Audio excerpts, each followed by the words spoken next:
Systems work, people fail. Welcome to InsureMark's Advisor Mentorship Podcast with Vice President Jeremy Hauser, where we share proven systems and processes for the 21st century advisor. Today, it's essential that advisors find a way to differentiate themselves from the competition.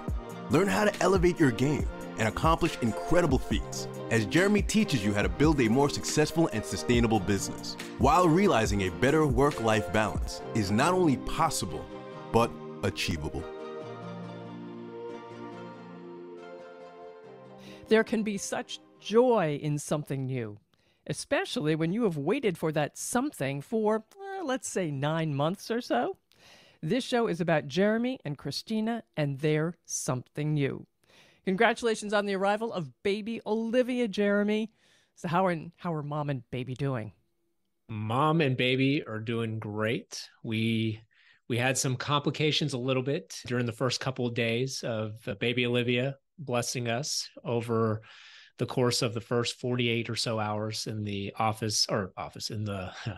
in the hospital. So she was actually in the NICU for a good amount of time. Mommy did great. I mean, she's basically Wonder Woman, had the baby really, really fast. So baby didn't get a chance to flush out a lot of the stuff, the fluids that were in her lungs. So she was on some wires and some other things, but she's good. Mommy's doing great. Yeah. How about daddy? How about daddy there? It's all about daddy, right? So, I mean, I'm a little fatigued. It was exhausting being that cheerleader for that beautiful labor. No, it's definitely not so much about me. I mean, I'm just going with the flow. I'm having to adjust my routines a little bit. Obviously now we have 2 babies and having to take care of baby Olivia and then Patrick, who's 3. So we're only a couple days in, and here's my basically first week back from being out from work. And so my typical routines are already thrown out the window. So yeah, it's learning curve time for Jeremy. Well, how about big brother Patrick? How's he doing? He's adjusting. He is definitely adjusting. The first couple days were all smiles. He was loving it. Obviously loves baby Olivia. Kept giving her little kisses. And then as of last night, he's definitely starting to get annoyed that mommy's attention, daddy's attention is not directed to him, but he's dealing with it. It's funny because actually, as I'm recording this, so it seems like right now it's almost a blessing and a curse. I find myself negotiating with him here in the last week more than I probably ever have. So everything's a negotiation. So I'm kind of frustrated as a parent having to negotiate everything with my little 3-year-old. But 2, I'm actually very excited on the business side because I'm like, man, this guy can negotiate here. But then again, I'm always on the short end of the stick. So I don't like being not having the upper hand, but he's doing good. He's going to be a good older brother. He's just adjusting like everybody. Sure. So you only took a week off? Technically only like 2 or 3 days, but I was behind the scenes playing a little catch up with emails.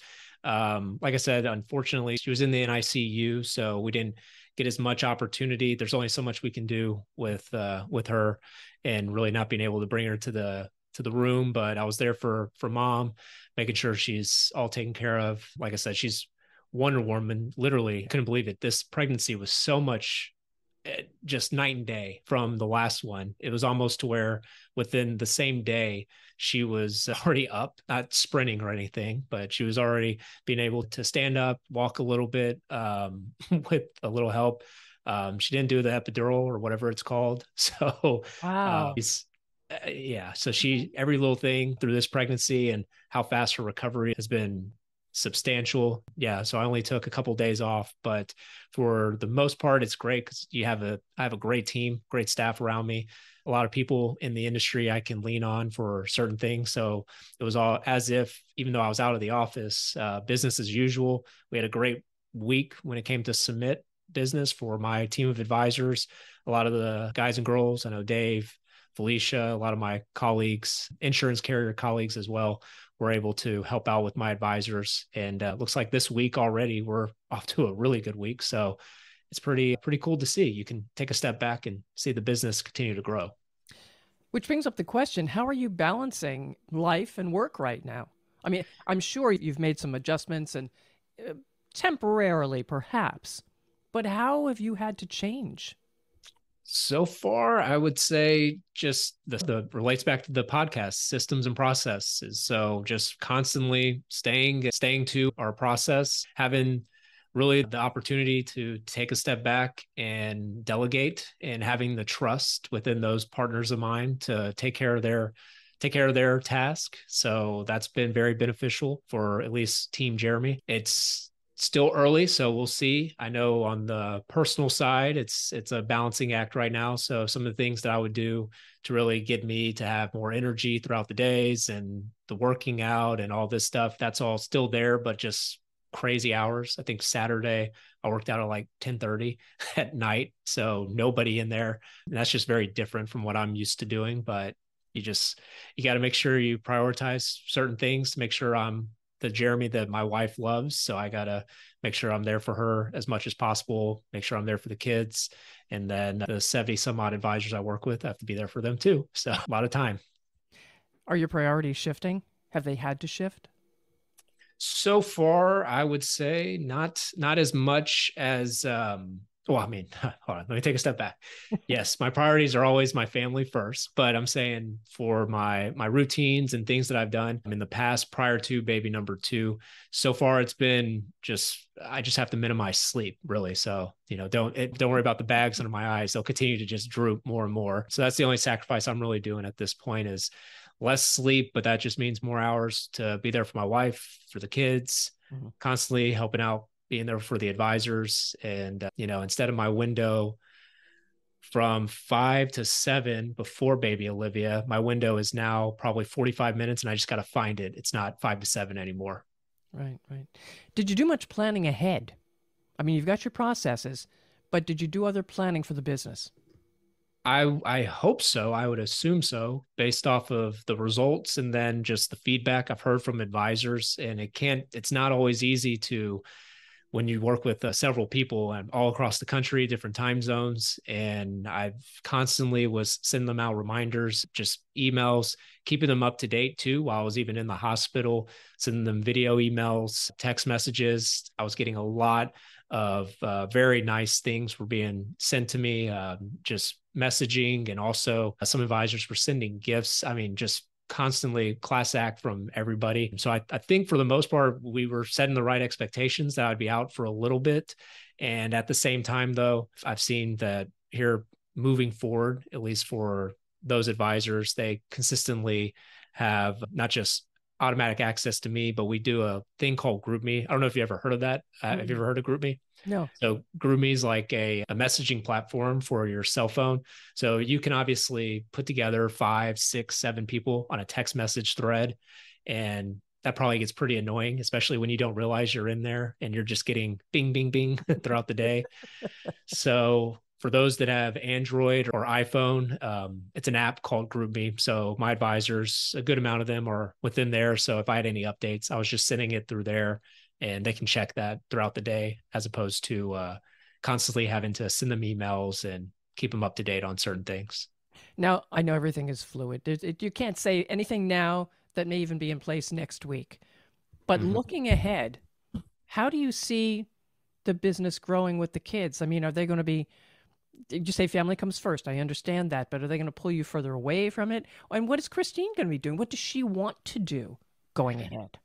I only see, I mean, the motto for 2022 was no ceilings for my advisors, because our industry itself, we're in a amazing industry that's, even though you turn on the TV and you see stock markets going down and a lot of things seem to be going sideways with inflation, our business is booming because people are consistently looking for safeties and opportunity for upside.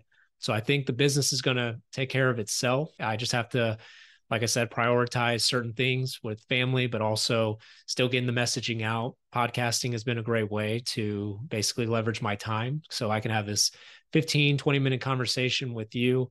And all of a sudden, it's just going to sit there for future listens. So I can leverage my time more thanks to technology instead of having the same conversation over and over and over again with different advisors. So I think, yeah, for the most part, future business should be ticking upwards. I just got July's numbers. July numbers were 77% up year over year from last year's July numbers. Thank you very much. And I know the industry is doing well, but I've constantly, it's sitting here watching the team grow and everything that's going well this year. I'm so happy that I'm actually been able to grow where I want to grow, and that's my family. So having multiple kids, just constantly, it's like one of those things when you're, I would say 19, but when I was 19, no, that this didn't even cross my mind at 19. But when I was more of like 26, 27, it would always be like a joke that me and my now wife would talk about, is like, how's her party of four? But it's interesting because now I can actually say, how's her party of four?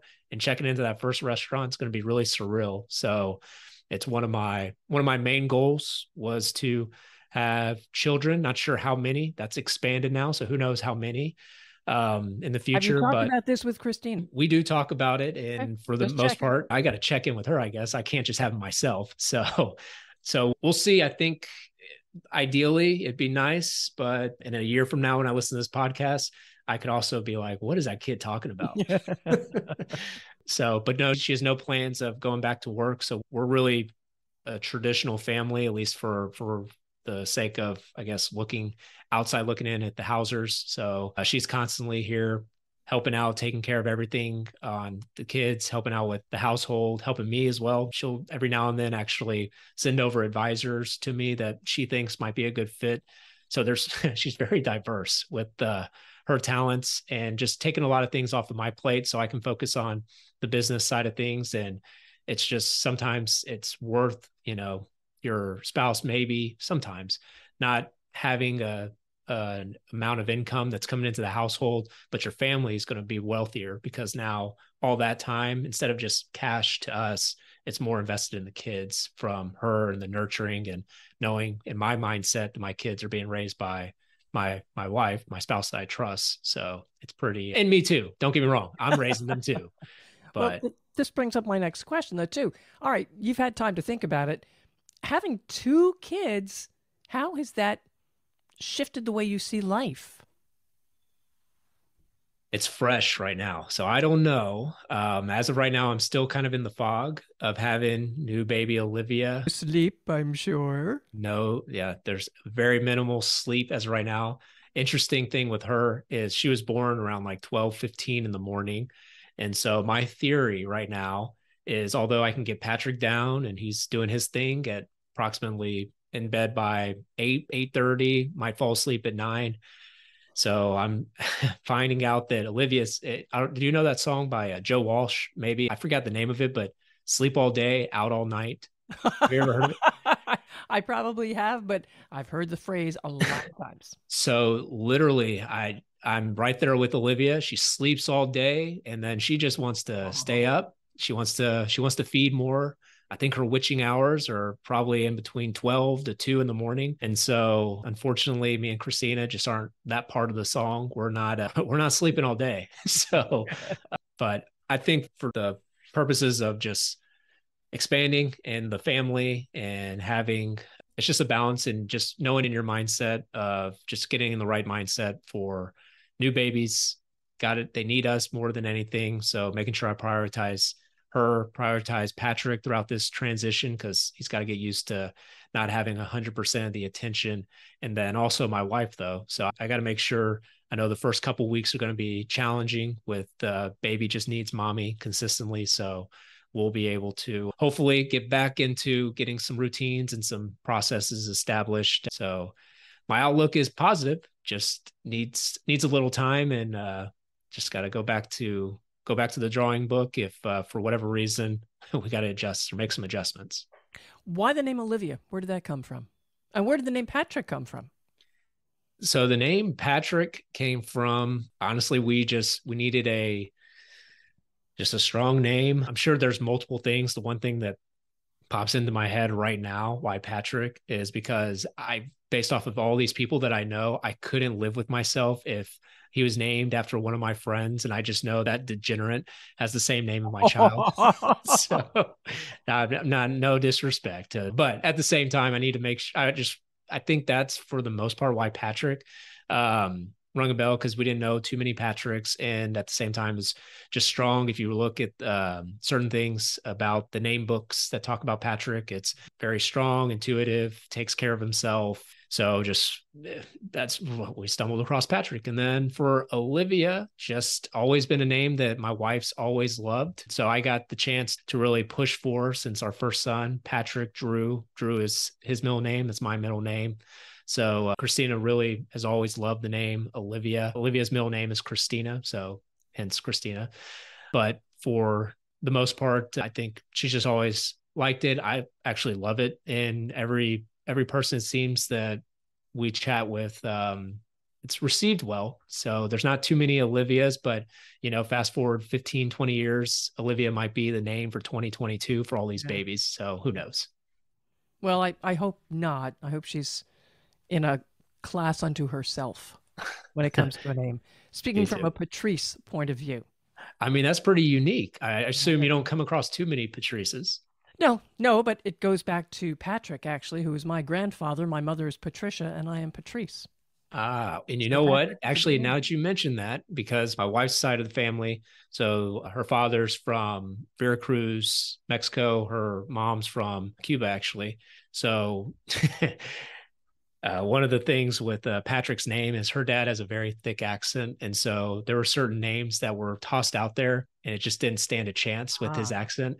So Patrick was a good one, or a Patricio. So Patricio, what do you know? Similar to Patrice. Love it. Yeah. Love it. Good name. I like the way name. you chose that. And Olivia is a good, strong name too. Yeah. Now, have you started saving for college? Sure. I'm very fortunate, I would say, out of my demographic. So based off of my friends and the industry that I've kind of evolved and grown into over the last 11 years. So I get the opportunity to literally talk to business owners, but also individuals who plan for financial planning. So with all the customers, they talk about how to fund for college funding. They talk about retirement planning. So I've actually it's been a blessing to just stumble into this industry and really hear the spark notes of how to strategically fund, or actually some of the strategies to actually fund life insurance outside your traditional 529 plans and other things. So we've been doing I've already had a life insurance plan for a while now that I'll be taking some loans from for Patrick. Obviously, I got to get another one written for Miss Olivia. So we're doing a couple strategy savings. I'm sure we'll continue to accumulate and build, but right now, I can't even see through the fog. It seems like I have a part-time job of doing this with InsureMark, and then my other part-time job is a professional Amazon box breaker downer. I swear, if I get probably 2 to 3 Amazon boxes a day of just new baby stuff, and I'm just constantly breaking down. So savings always in the back of my mind, but that's not happening this month. Well, those are both skills that you could use in the future: breaking down boxes and financial planning. So you're set. That's it. Set. Jeremy, is there any other tidbit you want to share with us? I mean, it sounds like you guys are doing as well as can be expected with a new baby, having been there. I feel for you. I find it very interesting because I have so many people that I might chat with, especially advisors, and they might have 3 kids, 4 or 5. And ideally where my head stands today, I'd love to have probably 3 or 4 kids, but it's like thinking about it more along the lines of just, I almost envy these people because I can't believe, like, man, you must really have a good process. You got to have strong people, a partner to lean on for a lot of the responsibilities when it comes to being a parent. And, having 2 kids, and it's like you see it, but then until you're really you're just sitting on the sidelines. But once you're in the game and now you have 2 kids and now it's just going to continue to expand more and more, you really look at individuals a little differently of like, man, congratulations. And I think it's not just words anymore. It's really like, to all the people that might be listening, if you have kids, if you have multiple kids, like, kudos to you. Cause I just know that I'm just now starting with 2 and I can already see the amount of flexibility you have to be with your spouse and your kids. So just love what you do at work, love your family, and hopefully you just continue to expand, because that's what God put us here on this earth to do, is just recreate. So that'd be my words. And hope that she sleeps through the night. That's it. Little by little, yes. Well, Jeremy, again, congratulations. Quickie, though, when you do have that time that's available, how can advisors reach you? So they can locate us on LinkedIn at Jeremy Hauser, on Truth Social as well. So we're found there at Jeremy Hauser as well, or go ahead and go to advisormentorship.com. And if you like our welcome kit, I can send that out to you too. All right. And again, congratulations to you, Christina and Patrick. And of course, welcome, Olivia. Follow this podcast for updates on the Hauser family, Hauser for 4, but also get the latest advice for you as an advisor. And please share with colleagues and friends. I'm Patrice Sikora, and thanks for spending this wonderful time with us. Thank you for listening to the InsureMark Advisor Mentorship Podcast with Vice President Jeremy Hauser. Click the follow button to be notified when new episodes become available, and connect with Jeremy on LinkedIn to stay up to date. If you would like to request our introduction kit, feel free to check out www.advisormentorship.com and click on Learn More. The information covered and posted represents the views and opinions of the guest and does not necessarily represent the views or opinions of InsureMark. The content has been made available for informational and educational purposes only. Thank you for listening to the InsureMark, the Advisor Mentorship Podcast with InsureMark Vice President Jeremy Hauser.